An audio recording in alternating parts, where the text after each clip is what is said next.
Son dernier album, La Boîte de Pandore, cartonne avec des titres comme On a l'habitude ou encore Pansement. Il fait suite à ses deux derniers projets, Marchand de sable et Atekban, dans lesquels on retrouvait des énormes tubes tels que Ramener la coupe à la maison ou encore Personne en featuring avec Damso. Aujourd'hui, on reçoit Monsieur VG Dream dans Urban Fun. Salut VG Dream. Salut, ça va? Ça va et toi? Super.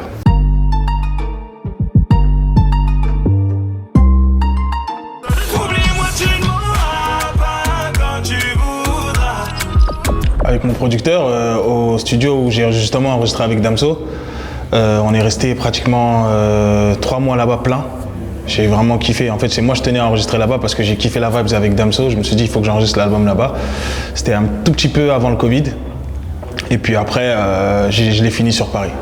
En fait, en venant à Bruxelles, on s'est fait voler les disques durs à la gare. Justement, on était à 50% de l'album, 60% avec des feats étrangers, pardon.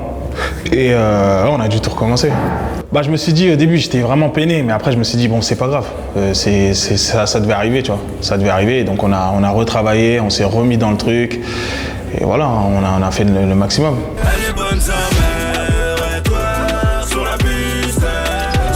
C'est important parce que c'est un peu l'intimité d'un artiste. Il en faut pour tout le monde, tu as envie de t'exprimer, tu peux faire tout ce que tu veux sur un album.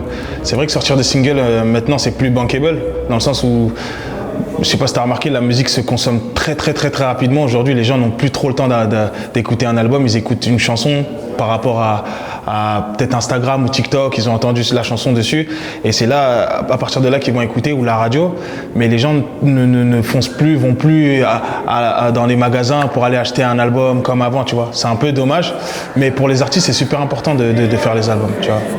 Ouais. Hey papa, j'espère que tu viens de moi. Aujourd'hui on m'appelle Monsieur J. C'est important parce que moi on m'a connu avec des titres vraiment festifs en vérité, tu vois, j'aime bien. J'avais l'âge aussi et tu vois, aujourd'hui j'ai 30 ans et je me suis dit bon il faut un peu que les gens découvrent ma particularité à faire de la musique, ma musique à moi, tu vois. Donc c'était important pour moi de montrer une autre facette de moi. Et voilà, mais les gens aiment quand c'est festif, aiment quand ça bouge, aiment pas trop se prendre la tête. Mais ça a touché une autre génération, donc j'ai kiffé moi aussi.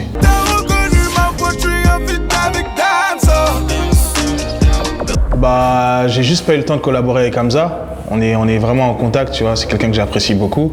Peut-être que ça va se faire, tu vois.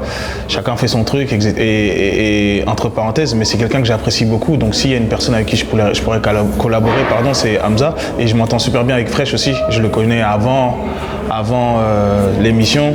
Tu vois, on a beaucoup de gens en contact. Donc voilà, pourquoi pas, tu